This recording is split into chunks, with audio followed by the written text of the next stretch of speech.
اب آئین اور قانون کے ساتھ کھڑا ہو جائے یا حق پہ کھڑا ہو جائے، لیکن نہیں، وہ ساری غلط فہمیاں تھیں، آج وکیل نے وہ غلط فہمیاں دور کر دی ہیں۔ ہم کامران مرتضیٰ کا شکریہ ادا کرتے ہیں کہ یہ حلوے مانڈے والے ہیں، یہ لوٹ مار والے ہیں، اور نواز شریف نے کہا تھا کہ حکومت میں فضل الرحمان نہیں چاہیے، کیونکہ فضل الرحمان کے وکیل جو تباہی پھیرتے ہیں کرپشن میں، اس طرح کرپشن کوئی بھی نہیں کرتا جتنے حلال طریقے سے یہ کرپشن کرتے ہیں۔ تو فضل الرحمان بہرحال توقعات پہ پورے اترے ہیں، ان کی پارٹی بھی پوری اتری ہے، اور KPK نے ان کا علاج بھی ٹھیک کیا ہے۔ وہ جا کے پشین سے، وہاں بھی 2 نمبری سے پشین کس نے جانا ہے اور کس نے کور کرنا ہے، وہاں پہ اس کو اسمبلی کی رکنیت مل گئی ہے، اور یہ اب اسمبلی میں بھاشن آپ ان کے سنیں، اسمبلی میں ٹھنڈی یاک میں بھاشن، بہرحال وہ توقعات پہ پورا اترا ہے۔ بھتے کی پرچیاں یہ جاتی تھی بڑے بڑے بزنس مینز کو کراچی میں، الطاف حسین کا روج تھا، MQM لندن کا روج تھا کہ جی اتنے پیسے دیں اور پھر بعد منتھلی دیں یا ہفتہ دیں، جس طرح آپ انڈیا کی فلموں میں دیکھتے ہیں۔ یہ جو بلز ہیں نا بجلی کے اور گیس کے، اب آپ نے ان کو سمجھنا ہے بھتے کی پرچیاں، اور یہ بھیجی ہیں آپ کو گنڈوں نے، ٹھیک ہے؟ جتنا سوشل میڈیا پہ آپ سے پرچار ہو سکتا ہے نا، اپنے بلوں کا پرچار کریں۔ آپ نہیں کر سکتے تو کسی کے حوالے کریں، یونٹس بھی بتائیں اور بل بھی بتائیں۔ یہ ہیں بھتے کی پرچیاں۔ اب سننے میں آ رہا ہے کہ جن لوگوں نے نا اپنی سہولت کے لیے 2-2 3-3 میٹر لگوائے ہوئے ہیں کہ جی وہ ڈیوائیڈ ہو جاتا ہے سارا کچھ، تو اس کو سامنے رکھتے ہوئے 1000 روپیہ فی میٹر یہ فکس چارج بھی لگانے جا رہے ہیں کہ ہر میٹر پر 1000 روپیہ جو ہے نا وہ فکس ہوگا، اس کا بجلی سے کوئی تعلق نہیں ہوگا، وہ میٹر کے ساتھ ہوگا۔ یعنی آپ کے گھر میں اگر 2 میٹر لگے ہوئے ہیں تو وہ 2000 تو آپ کا ہو گیا۔ تو یہ ہیں بھتے کی پرچیاں، اور یہ آپ کو بھیجتے ہیں گنڈے۔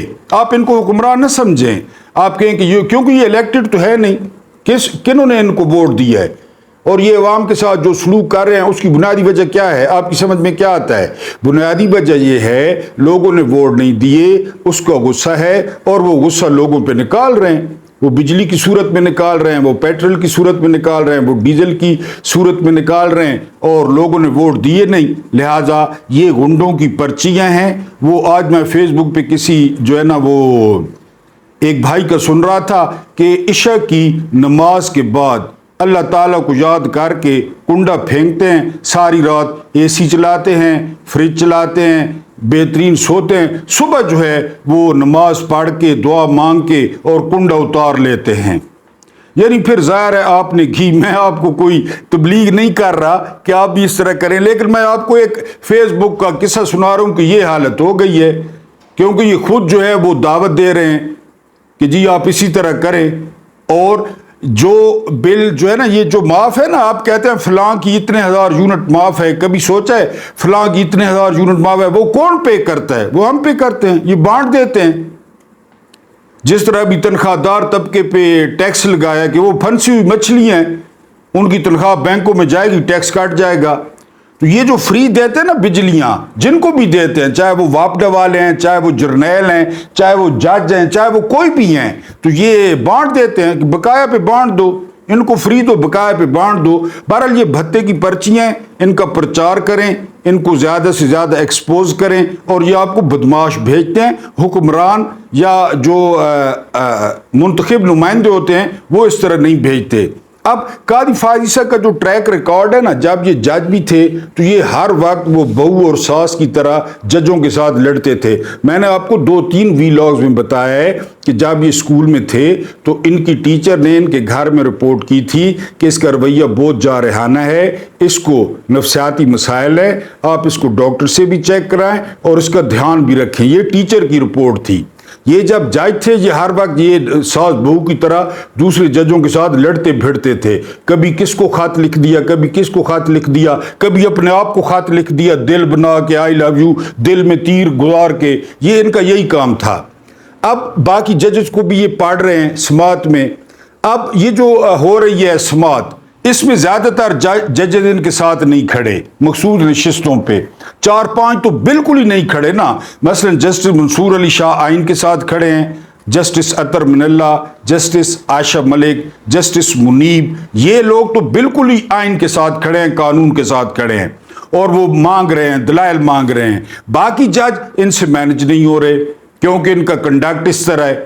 جس طرح میں نے آپ کو بتایا ہے. تو اب صابر شاکر صاحب کی رپورٹ یہ ہے کہ جی انہوں نے کسی کو کہا ہے، کسی بڑے کو کہا ہے کہ فلاں جج سے ملیں، فلاں جج سے ملیں، فلاں سے بات کریں، کیونکہ وہ ان کی بات تو سنتے نہیں ہیں. میں نے آپ کو بتایا ہے نا کہ جو ہے نا وہ ان کا جس طرح رویہ رہتا ہے اور رویہ رہا ہے، اور یہ جس طرح ججز پہ پڑھتے ہیں، تو اس وجہ سے اب کہا گیا ہے کہ مجھے ججز مینج کر کے دیں. اس کی مثال سمپل ہے. اگر ججز قاضی فائد عیسیٰ کے ساتھ ہوتے، جس طرح بلے والے معاملے پہ مسرت ہلالی اور مدر صاحب قاضی صاحب کے ساتھ تھے، 11 بجے تک انہوں نے سماعت کی، یاد ہوگا آپ کو، اور 11 بجے بلہ چھین کے اٹھے، یہ پھر گھر گئے، پھر ان کے سینے میں ٹھنڈ پڑی. آپ یہ ملتوی کیوں کر دیتے ہیں؟ ججز نہیں ہے ساتھ. بات کو سمجھنے کی کوشش کریں. جس طرح وہ ٹیمیں ٹیسٹ بچایا کرتی تھیں، ابھی بچایا کرتی ہیں، روک روک کے ٹائم ضائع کرنا، تاکہ ہو سکتا ہے بارش آ جائے، کوئی امپائر غلطی کر دے، کوئی اور پچ خراب ہو جائے. اب قاضی فائد عیسیٰ کا وہ معاملہ ہے، وہ ٹک ٹک کر رہے ہیں، یعنی ٹیسٹ کو ڈرا کرنے کی کوشش کر رہے ہیں. اور امپائروں کو بھی کہا ہے کہ آپ کوئی بے ایمانی کریں، اور آپ جو ہے نا کوئی سکرین پہ کوئی چھیڑ چھاڑ کریں تھرڈ امپائر، اور فلاں جج کو ملیں، فلاں جج کی منت ترلا کریں. اگر اکثریت قاضی فائد عیسیٰ کے ساتھ ہوتی، اسی دن پہلے دن قاضی فائد عیسیٰ نے فیصلہ کر دینا تھا.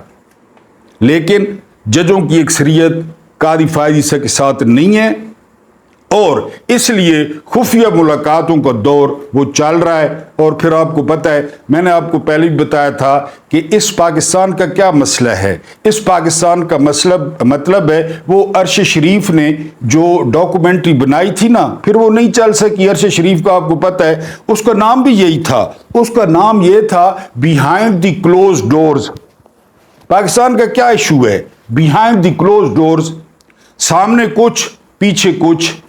وہ دن خواجہ آصف اور اسحاق ڈار نے جو بڑھ کے ماری، امریکہ کون ہوتا ہے ہمارے خلاف جو ہے نا قرارداد پاس کرنے والا، پھر اگلے دن بھاگتے گئے ڈیوڈ بلوم کے پاس، اس کے بوٹ چاٹے جا کے کہ سر ہم نے وہ لوگوں کو دکھانے کے لیے کچھ کرنا تھا، کیونکہ یہی کہتے تھے کہ ڈرون حملے کرتے جائیں، ہم اوپر سے مذمت کریں گے، آپ کرتے جائیں. زرداری اور نواز شریف کہتے تھے. تو اب پھر وہی بیہائنڈ دی کلوز ڈورز، وہاں پہ ملاقاتیں ہو رہی ہیں، رابطے ہو رہے ہیں، فکر ہو رہی ہے، سر جوڑ کے لوگ بیٹھے ہوئے ہیں، باہر سے بھی لوگ بلائے گئے ہیں، وہ ججوں کو مینج کر رہے ہیں، وہ ججوں کو بنانے کی کوشش کر رہے ہیں. اگر جج فائز عیسیٰ کے ساتھ ہوتے تو فائز عیسیٰ ابھی تک فیصلہ دے کے کیس کو دفنا چکے ہوتے. لیکن اب جب میں آپ سے بات کر رہا ہوں، اس وقت تک ججوں کی اکثریت وہ قاضی فائد عیسیٰ کے ساتھ نہیں ہے، وہ آئین اور قانون کے ساتھ ہے. لہذا قاضی فائد عیسیٰ نے باہر سے مدد منگوائی ہے. اب دیکھتے ہیں کہ کل اس پہ مزید کیا ہوتا ہے. ہم غلام نہیں ہیں، یہ آج آپ کو نئی بات بتاؤں گا. آپ سمجھتے ہیں نا کہ آپ غلام ہیں، نہیں، ہم غلام نہیں ہیں، میں بھی آپ میں شامل ہوں. ہم غلاموں کے غلام ہیں، غلاموں کے غلام. اور آپ کے سامنے کیس اسٹیبلش کروں گا، ثابت کروں گا، جس طرح الحمدللہ روز کرتا ہوں. Lieutenant general Hamid Gul D G IS آئے تھے، اور آپ جانتے ہیں کہ بہت عزت والا نام تھا حمید گل کا. ان کو بابا طالبان بھی کہا جاتا تھا، اور ان کو امریکہ سپائی ماسٹر کہتا تھا، اور ڈینجرس مین کہتا تھا امریکہ حمید گل کو. تو حمید گل کو جو ہے نا وہ چیف بننا تھا، chief of army staff Aslam Beg کے بعد. لیکن حمید گل کا اپنا کلپ موجود ہے مرحوم کا کہ میری منظوری امریکہ سے نہیں ہوئی تھی. اب اس کا کیا مطلب ہے؟ ڈاٹ کنیکٹنگ کر لیں. چیف میں نے بننا تھا، لیکن میری منظوری واشنگٹن سے نہیں ہوئی تھی. اب ہم غلاموں کے غلام کس طرح ہیں، یہ ملاحظہ فرمانا ہے. گاڈ فادر، پہلی دنیا کا پہلا شخص تھا جس نے جرائم کو سائنسی بنیادیں فراہم کی.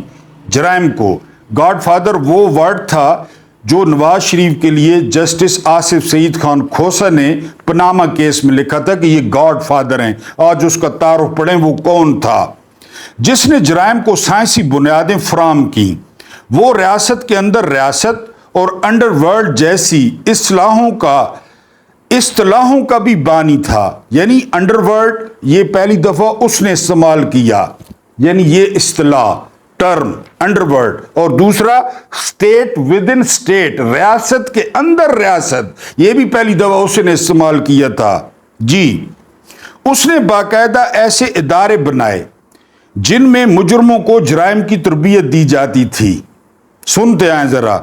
اس نے مجرموں کا ایک بین الاقوامی نیٹ ورک بھی تشکیل دیا. اس کے بارے میں کہا جاتا تھا وہ ٹیلی فون کی گھنٹی بجنے سے پہلے دنیا کے ہر کونے میں پہنچ جاتا تھا. کبھی آپ فلم دیکھیں نا گاڈ فادر. اس نے منشیات، اسلحہ اور جعلی دستاویزات کی تیاری کے لیے باقاعدہ لیبارٹریاں بنائیں اپنی، اور ان لیبارٹریز کو جرائم کے نئے نئے طریقے دریافت کرنے پر لگا دیا. اس لیے آصف سعید خان کھوسہ نے گاڈ فادر لکھا تھا نا، نئے نئے طریقے. اقامہ، بیٹے سے تنخواہ نہیں لی، حالانکہ گولی کا حقدار ہے وہ بیٹا بھی اور وہ باپ بھی جس نے باپ کو ملازم رکھا ہوا تھا. لیکن یہ یہاں کے لوگ، آپ کو پتہ ہے ہمارے پٹواری بھائی، وہ جو بیٹے سے تنخواہ نہیں لی، بیٹے سے تنخواہ نہیں لی، اس لیے تو یہ گاڈ فادر اس لیے آصف سعید خان کھوسہ نے لکھا تھا. تو اس نے جرائم کے نئے نئے طریقے دریافت کرنے پر لگا دیا. اس نے قاتلانہ حملوں کے 4 عالمی اسکواڈ بنائے، عرش شریف کو ذہن میں لائیں، اور ان اسکواڈز میں ایسے ایسے سنگ دل اور خوفناک لوگ بھرتی کیے گئے جو لوگوں کو قتل کرنے کے بعد ان کے خون سے ہاتھ اور منہ دھوتے تھے. چنانچہ دنیا میں ایک ایسا وقت بھی آیا تھا جب دنیا کے بڑے بڑے حکمران گاڈ فادر کے نام سے گھبراتے تھے، اور گاڈ فادر ایک ہوا، خوف کی ایک آندھی اور رگوں کے اندر اتر جانے والا ایک ڈر بن گیا. گاڈ فادر کی شروعات بہت دلچسپ تھی. وہ ایک چھوٹا سا مجرم تھا، لیکن اللہ تعالیٰ نے اسے قیادت کی بے تحاشا صلاحیتوں سے نواز رکھا تھا. وہ گروپ اور ریکٹ بنانے کا ماہر تھا. یعنی گروپ ریکٹ ایک ہی بات ہے. وہ ویژنری انسان تھا، لہذا وہ ہمیشہ 10-20 برس آگے کی بات سوچتا تھا. اس نے 1934 میں ایک دلچسپ منصوبہ بنایا. اس نے چند یونیورسٹی پروفیسرز اور ریٹائرڈ سیاستدانوں کی خدمات حاصل کی. پروفیسروں نے اٹلی کی تمام مختلف یونیورسٹیوں کا دورہ کیا اور گاڈ فادر کو تمام باصلاحیت طالب علموں کی فہرستیں بنا دیں. کس کس یونیورسٹی میں، کس کس کالج میں بہت اچھا اور برائٹ سٹوڈنٹ پڑھ رہا ہے، یہ لسٹیں پہلے بنوائیں. سنتے جائیں. شریف خاندان اور پیپلز پارٹی کو ذہن میں رکھنا ہے. اور بزرگ سیاستدان نے اسے ان تمام لوگوں کے نام اور پتے فراہم کر دیے جو مستقبل قریب میں بڑے بڑے سیاستدان ثابت ہو سکتے تھے. پروفیسروں کو کالجوں میں لگایا، بزرگ سیاستدانوں کو نئے لڑکوں پہ لگایا کہ کون اچھا سیاستدان بن سکتا ہے. گاڈ فادر نے ان تمام طالب علموں اور سیاستدانوں کی مالی اور سماجی معاونت شروع کر دی. اس نے ان تمام طالب علموں کو وظائف دیے، انہیں امریکہ اور برطانیہ کی اعلیٰ یونیورسٹیوں میں تعلیم دلائی، اور اس کے بعد انہیں اٹلی کے بڑے بڑے سرکاری، نیم سرکاری اور پرائیویٹ اداروں میں بھرتی کرا دیا. سنتے آئیں. شریف خاندان اور پیپلز پارٹی اداروں میں بھرتی کرا دیا. یہ قاضی فائد عیسیٰ کو کانا دجال کرا کے گیا تھا افتخار چودھری. اب ذرا کڑی سے کڑی ملائیں. بھرتی کرا دیا گیا. اس نے چھوٹے چھوٹے سیاستدانوں کی پشت پناہی کی اور انہیں سیاست کے مرکزی دھارے میں داخل کرا دیا. نواز شریف کو جس طرح جو ہے نا وہ ضیاء نے کرایا، بھٹو کو ایوب نے کرایا. اس نے قانون دان جمع کیے. یہ اعظم نذیر تارڑ اور یہ عطا تارڑ اور یہ رفیق تارڑ قانون دان جمع کیے، اور ان میں سے بے شمار وکیلوں کو جج بنوا دیا. بتائیں. پیپلز پارٹی اور شریف خاندان کے جج ملک یوں، قاضی فائد عیسیٰ، اس نے اپنے گروپ کے لوگوں کو سفیر، مشیر اور وزیر بنوایا. اس نے اپنے لوگوں کو صنعت کار، تاجر اور بروکر بنوایا پاکستان میں. اور اس نے اپنے لوگوں کو بینکار اور ماہر معیشت بنوایا. منشا گروپ. یہ تمام لوگ ابتدا میں اٹلی اور اس کے بعد پورے یورپ میں پھیل گئے، اور انہوں نے آگے چل کر بے شمار ملکوں کی معیشت اور سیاست اپنے ہاتھ میں لے لی. بتائیں. گاڈ فادر نے اپنے والد کے سلسلے کو امریکہ، لاطینی امریکہ اور مغربی یورپ تک پھیلا دیا اور اس نے آدھی دنیا کو اپنے دائرے میں لے لیا۔ ایک وقت ایسا تھا جب گاڈ فادر کے حکم سے پورے یورپ کے قوانین بدل جاتے تھے اور وہ شخص حقیقتاً دنیا پر حکومت کرتا تھا۔ آصف سعید خان کھوسا کو سلام ہے جنہوں نے گاڈ فادر لکھا ہے ان کو۔ اور دنیا میں جس شخص نے گاڈ فادر کے خلاف رپورٹ لکھنی ہوتی تھی وہ گاڈ فادر کا اپنا بندہ نکلتا تھا، اپنا بندہ۔ جائیں نا ان کے خلاف درخواست دیں۔ وہ کدھر گیا؟ ماڈل ٹاؤن کدھر گیا؟ 14 بندے، حاملہ عورتوں کے منہ پر گولیاں، کدھر گیا وہ کیس؟ جس نے رپورٹ لکھنی تھی ساری پولیس ان کی ہے، پہلے بٹھائی ہوئی ہے۔ آئی جی عباس خان ریٹائرڈ کے 28,000 مجرم لاہور کے ان 2 بھائیوں نے پولیس میں بھرتی کیے، 28,000۔ اور وہ پولیس والے کیا کر رہے ہیں؟ وہ اسلم اقبال کی بیٹی کا جہیز لوٹ کے لے جاتے ہیں۔ کل پرسوں کی خبر پڑھی آپ نے؟ 30 موبائل ایک پولیس والا وہ یہ 9 مئی کے سلسلے میں جو لیے تھے پی ٹی آئی کے بیٹیوں سے، ان کے بیٹوں سے، ان سے وہ بیچتے ہوئے پکڑا گیا۔ 33 موبائل پولیس والا۔ ان کے خلاف رپورٹ لکھوانے جائیں گے، بندہ ان کا بیٹھا ہوگا۔ آصف سعید خان کھوسا کو پھر سلام کریں، جس نے اس رپورٹ پر دستخط کرنے ہوتے تھے، جس نے مہر لگانی ہوتی تھی، جس نے اس کی گرفتاری کا حکم جاری کرنا ہوتا تھا، جس نے چھاپا مارنا ہوتا تھا، جس نے اسے عدالت میں پیش کرنا ہوتا تھا، جس وکیل نے اس کے خلاف الزام لگانے ہوتے تھے، جس سیاستدان نے اس کے خلاف قانون بنانا ہوتا تھا، اور جس وزیر اعظم نے اس کے خلاف پریس کانفرنس کرنی ہوتی تھی، وہ بھی اس کے بندے ہوتے۔ ملائیں کڑیاں کیوں چھوٹ جاتے ہیں؟ کیوں بیماری کا بہانہ کر کے کتے کا خون دکھا کے 50 روپے کے اسٹامپ پہ؟ آپ بتائیں۔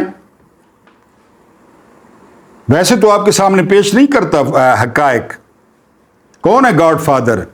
انہی کے بندے، ہر طرف انہی کے بندے۔ باہر 50 روپے کے اسٹامپ پہ باہر بھاگ گیا، دنیا کا پہلا مجرم جو جیل سے انگلینڈ چلا گیا۔ جی وہ ان کے اپنے بندے ہوتے۔ وہ بھی اپنی ہر صبح کا آغاز گاڈ فادر کے پاؤں چھو کر کرتا تھا، چنانچہ وہ دنیا کے اختیار اور اقتدار کی نسوں میں اتر گیا اور وہ دنیا کا حقیقی بادشاہ سمجھا جاتا تھا۔ 1973 میں امریکہ نے گاڈ فادر کے اس سسٹم کو اپنا لیا۔ اب سنیں، اور اسے اپنی خارجہ پالیسی کا، یعنی یہ گاڈ فادر کا سسٹم جو ہے وہ پہنچ گیا، اپنا لیا، یعنی اسے اپنی خارجہ پالیسی بنا لیا۔ گاڈ فادر کا سسٹم امریکہ تک کیسے پہنچا؟ اس کے لیے ہمیں ویتنام جنگ کا مطالعہ کرنا پڑے گا۔ 6 مارچ 1965 میں ویتنام کی سرزمین پر امریکہ کا پہلا فوجی اترا۔ یہ جنگ 8 برس جاری رہی۔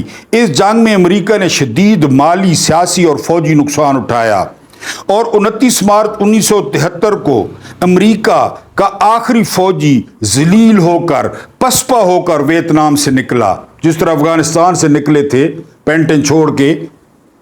امریکہ یہ جنگ ہار گیا، لیکن جنگ نے اسے گاڈ فادر بنا دیا۔ اب ہماری کہانی شروع ہوتی ہے۔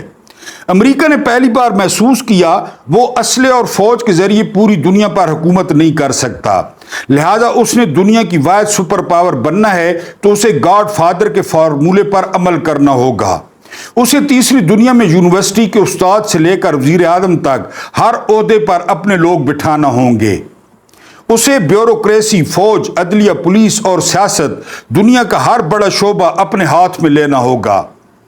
امریکہ نے سوچا اور اس کے بعد اس پر عمل درآمد شروع کر دیا۔ اس نے تیسری دنیا کے اچھے طالب علم اٹھائے، انہیں اعلیٰ تعلیم کے لیے وظیفے دیے، انہیں یورپ اور امریکہ کی بہترین یونیورسٹیوں میں تعلیم دلائی، اور اس کے بعد انہیں ان کے ممالک میں حساس عہدوں پر بٹھا دیا، حساس عہدوں پر۔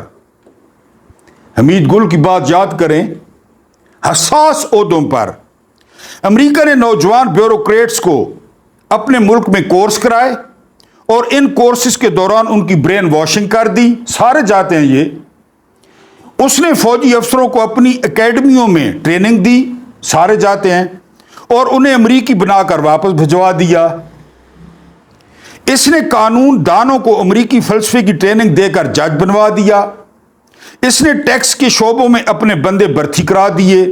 اس نے انڈسٹری اور بزنس میں اپنے لوگ ڈال دیے، اور اس نے سیاست میں اپنے حامیوں کو پہلی صف میں لا کھڑا کر دیا۔ کس کے حامی ہیں یہ؟ ڈونلڈو، باجوہ، پی ڈی ایم، پالشیا، کڑیاں ملاتے جائیں۔ یوں صرف 20 برس میں امریکہ پوری تیسری دنیا اور آدھی سے زیادہ سیکنڈ اور فرسٹ ورلڈ وار کا گاڈ فادر بن گیا۔ 20 سال میں وہ دنیا کا حقیقی بادشاہ بن گیا۔ اس نے نیو یارک اور واشنگٹن میں وزرائے اعظم کی فیکٹری لگا لی۔ نیو یارک میں اور واشنگٹن میں وزرائے اعظم کی فیکٹریاں ادھر سے تیار کرتا وزیر اعظم۔ چلو جی، تم پاکستان، تم جو ہے وہ گویٹے مالا، تم چلی، تم ہیٹی، دوسرے ملکوں کو بھیجنے شروع کر دی وزیر اعظم بنا کے جی، اور دھڑا دھڑ وزیر اعظم بنا کر تیسری دنیا میں ایکسپورٹ کرنا شروع کر دیے۔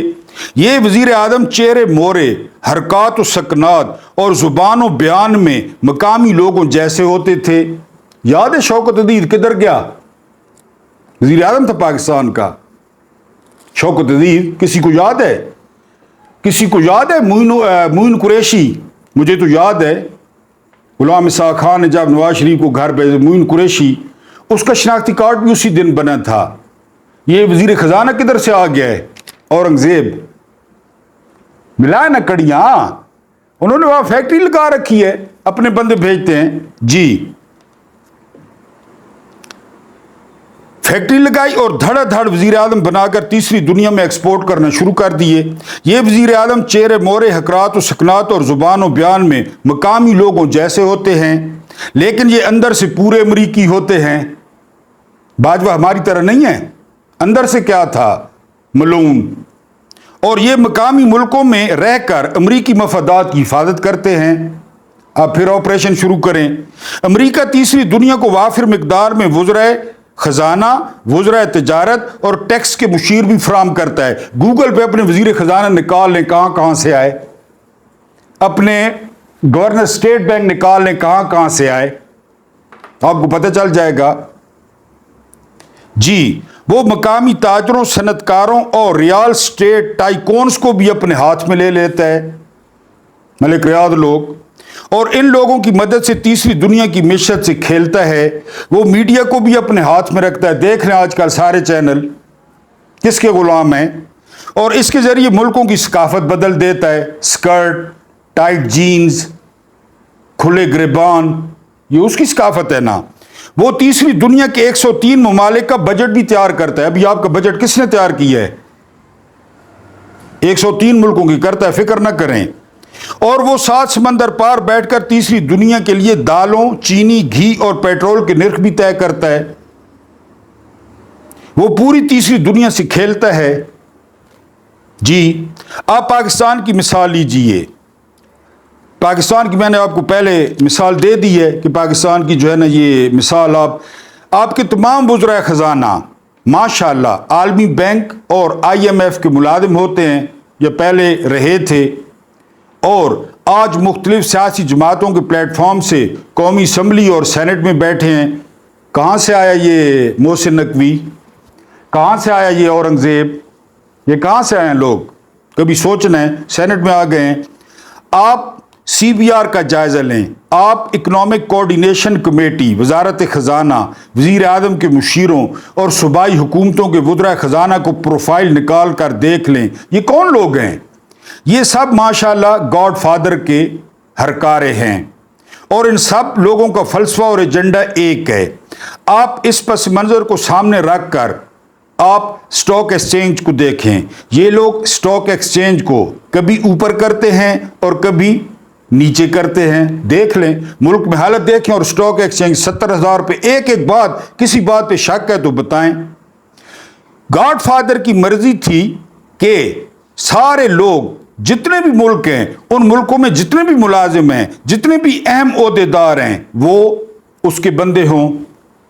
دیکھ لیں جی، گاڈ فادر اس بحران کے ذریعے چند غریب لوگوں کو امیر بناتا اور کچھ لوگوں کی اقتصادی ہوا نکال دیتا ہے۔